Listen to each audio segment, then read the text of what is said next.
A Gerardo Hernández, director editorial de periódico Espacio 4, por supuesto colaborador editorial de Zócalo Saltillo y un periodista con una amplia e importante trayectoria. Su opinión siempre muy importante y requeríamos hoy de su punto de vista periodístico sobre la reforma al Poder Judicial de la Federación, que finalmente, a gritos y sombrerazos, pero se sacó adelante. Gerardo, bienvenido. Buenos días, muchísimo gusto saludarte, estar con ustedes. Bienvenido. Con la audiencia, un placer acompañarlos. Y es un tema realmente relevante, ¿verdad? México tiene de historia independiente 204 años. En ese periodo ha vivido de todo. En la etapa inicial hubo elección de ministros y de jueces. Luego desapareció. En esa etapa inicial también la Corte llegó a disolverse. Llegó a cerrar. Lo hemos tenido. Sí, ya claro, por supuesto. Llegó a cerrar por conflictos incluso militares. Tuvimos en una etapa una corte muy poderosa, insisto, incluso por encima del presidente. Era más poderosa la corte que el presidente de la República.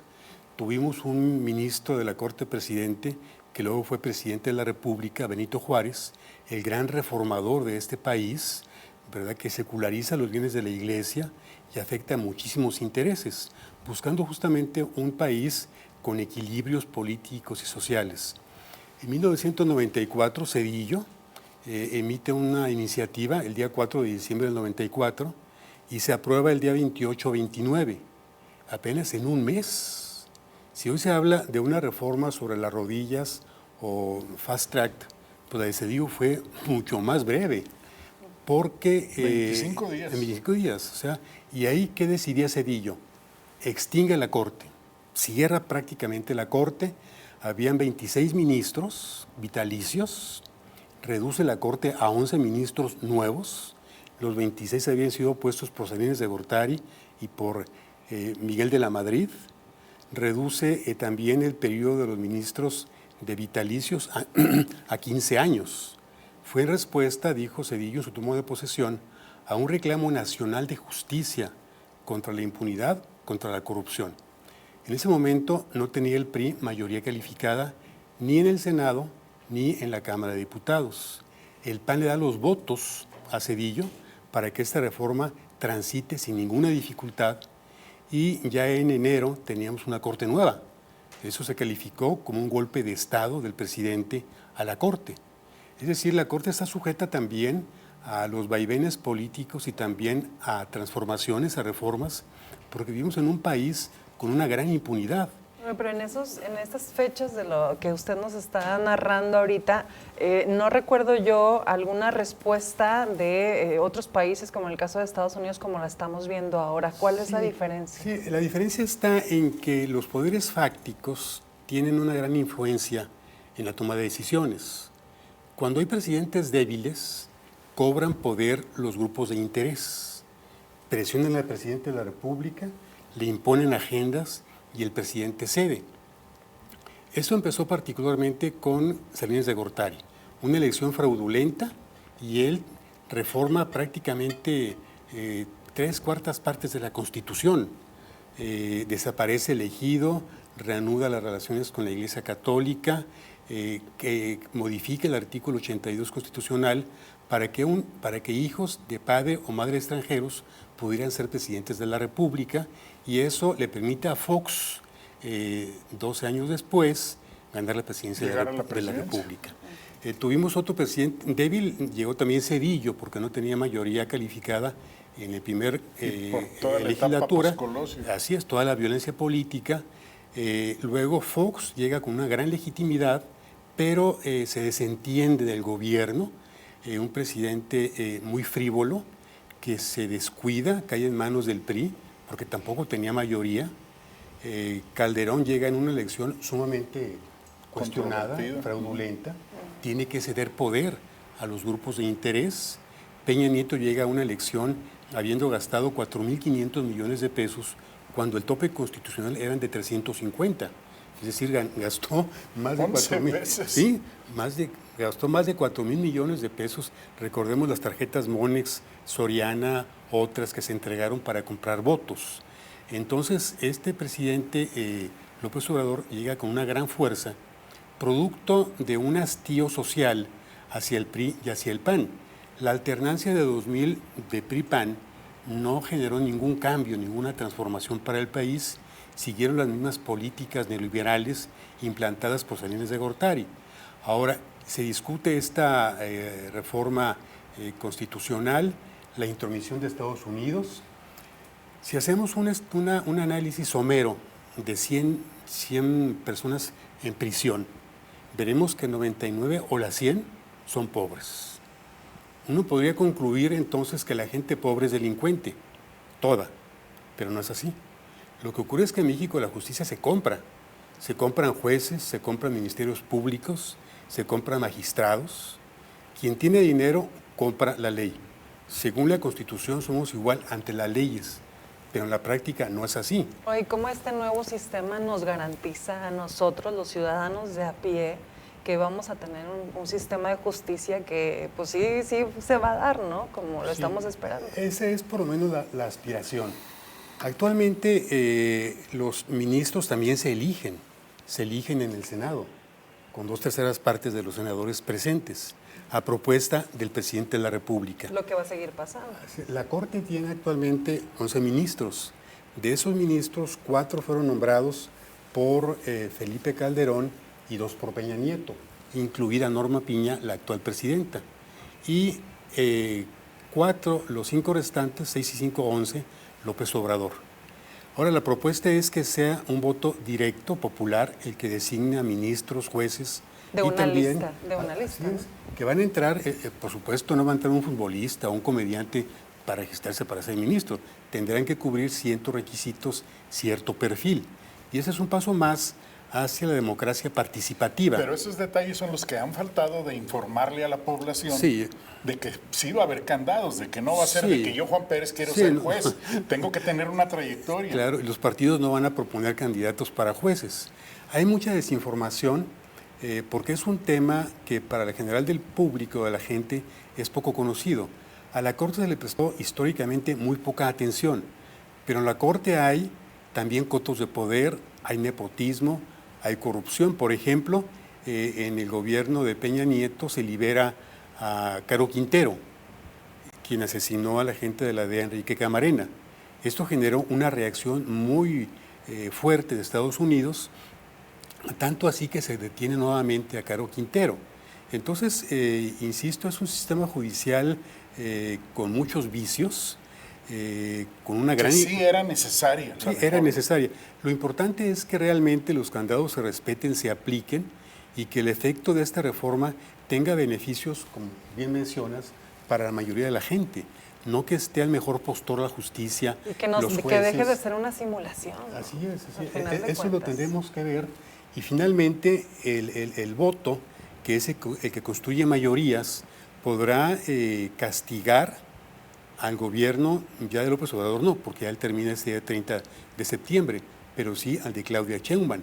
Sin embargo, hay un fenómeno muy interesante. En la elección del 18 tuvo López Obrador 30 millones de votos. No tuvo mayoría calificada ni en la Cámara Baja ni en la Cámara Alta, tuvo mayoría absoluta de 50% más 1.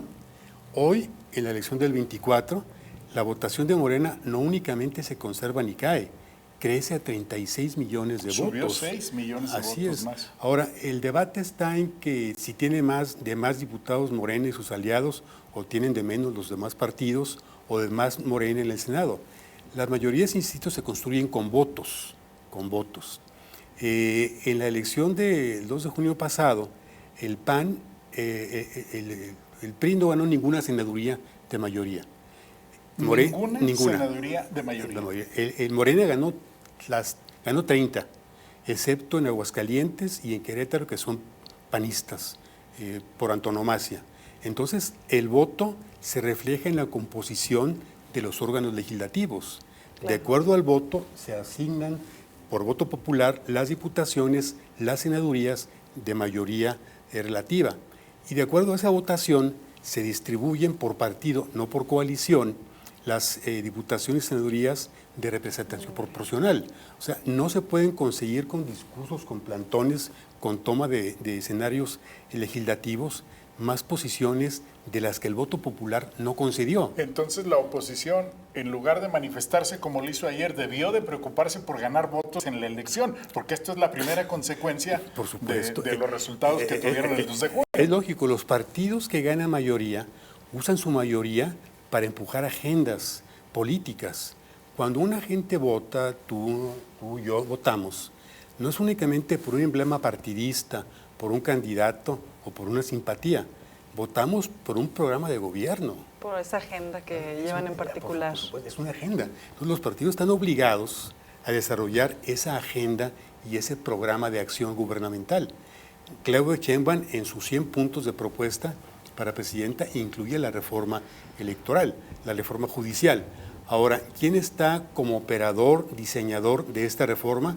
Arturo Saldívar, que fue ministro hasta hace poco tiempo, que forma parte del equipo de Claudia Sheinbaum, como lo formó de López Obrador, y que tiene una gran experiencia.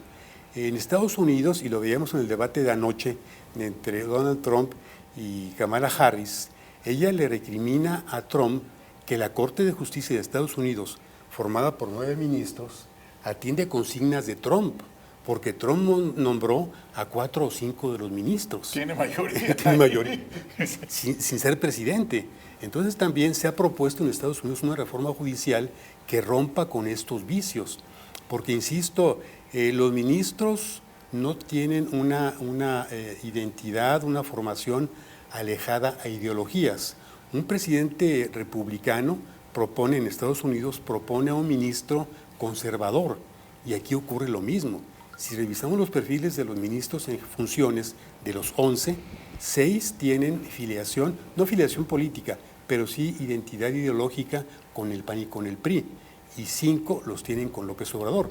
Entonces, qué mejor que sean los ciudadanos quienes elijan a los representantes, en este caso ministros, magistrados, jueces, y esto también va a tener un efecto en cadena, un efecto dominó.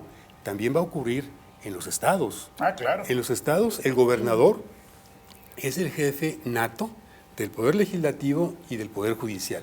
Aquí tenemos, por ejemplo, un Coahuila, un presidente del tribunal, que antes fue presidente del PRI, que antes fue candidato a alcalde de Torreón, que perdió, que antes fue candidato a diputado. Entonces, ya me imagino yo en la presidencia de la Corte a Batres o a Yen, que haya dirigido a Morena. Entonces, es un juego democrático. Y como decía Alix de Tocqueville, los males de la democracia se corrigen con más democracia. En esas elecciones del 2 de junio dejaron de votar 35 millones de mexicanos. De una lista nominal de 98 millones, votan 60 millones. Un reflejo de lo que se estaba mirando, Por supuesto. ¿Por qué no fue capaz PRI, PAN y PRD de motivar a la gente a esos 38 millones? Ellos hablaron entre sí, entre sus círculos, y se creyeron sus proyecciones, que al final resultaron un fracaso, un verdadero fracaso, un fiasco. Y es en lo que deben de preocuparse ahorita, en la siguiente elección. Sí, por supuesto. En lugar de estar manifestándose de algo que ya sucedió y que ya fue. Claro. Ahora, la reforma al Poder Judicial de la Federación no va a estar completa si no se reforman los poderes judiciales de los estados, como bien lo señalas. Así es. Ahora, tiene también mayoría el Morena en las legislaturas locales, tiene 28 legislaturas locales. Una condición para que se pueda una reforma constitucional es que 2/3 de los congresos locales la aprueben. Ya los tiene Morena. Ya está pavimentado el camino. Ya está listo. Eso fue por voto popular. Y es el paso que sigue. Pues por supuesto, es que las legislaturas avalen esa reforma en sus congresos locales, y esa reforma nacional va a llegar también a los estados. Eso significa que los gobernadores, sean del PRI, de Morena, del PAN, del Movimiento Ciudadano, del Verde, van a perder uno de sus brazos más importantes, que es el de la justicia. Que haya magistrados que realmente tengan una trayectoria profesional, que tengan experiencia en el servicio judicial. Si ahora revisamos los perfiles de los magistrados locales, pues muy pocos se salvan. Vimos cómo Marco Cortés destapa un escándalo cuando dice que negocian con el PRI, con la Alianza para la Gobernatura, magistraturas en el Poder Judicial. De Coahuila. De Coahuila. Oye, y luego, ¿cómo está la elección de magistrados y tal? No la vamos a ver como se llevó a cabo el proceso de casi que a mano alzada de la revocación de mandato y todos estos procesos que pues realmente dejan mucho que desear, que ya vienen arrastrando en la historia esta cuarta transformación, ¿no? Sí, efectivamente. Esto de la revocación es una figura muy importante también, porque esto también amerita una reforma para que haya menos trabas en cuanto a propuestas de revocación de mandato. Veíamos presidentes incompetentes, venales, y tenemos que aguantarnos los 6 años. Ya no.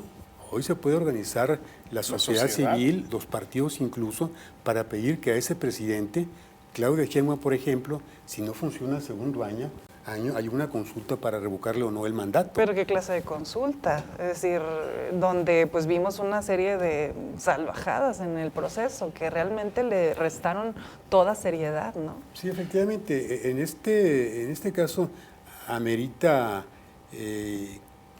pues mayor atención de los órganos de gobierno, mayor participación de la ciudadanía. Ese es un punto clave. La democracia, mayor participación de la ciudadanía que quiere el bien común, no de partidos así políticos. Es, efectivamente. Pero han faltado liderazgos en la ciudadanía de nuestro país y ya quedó demostrado. Sí, efectivamente. En México, como en cualquier país con sistema de partidos, se accede al poder a través de los partidos. En México la figura de candidato independiente tiene 1000 trabas, porque los partidos las boicotean. Se han encargado no de quieren, ponerles... No quieren competencia independiente, quieren seguir ellos otorgando concesiones. Les paran el negocito, ¿verdad? Por supuesto. Ahora, va a haber una reforma política que va a suprimir los diputados plurinominales, porque esta era una reforma que le daba a las minorías mayor participación en los congresos. En Estados Unidos no hay diputados de representación, ni en el Senado ni en la Cámara de Diputados. ¿Para quién fueron finalmente las candidaturas plurinominales? Para Rubén Moreira, para Lito Moreno, para Carolina Villano, para las cúpulas de los partidos. Se olvidan de las bases partidistas, que son las que hacen el trabajo de calle, claro, que sudan la gota gorda para conseguir votos. La democracia es un ejercicio cotidiano en nuestros hogares, nuestros trabajos, en nuestras reuniones con amigos, y no únicamente el día de votar. Hay que ser críticos permanentemente y también informarnos mejor.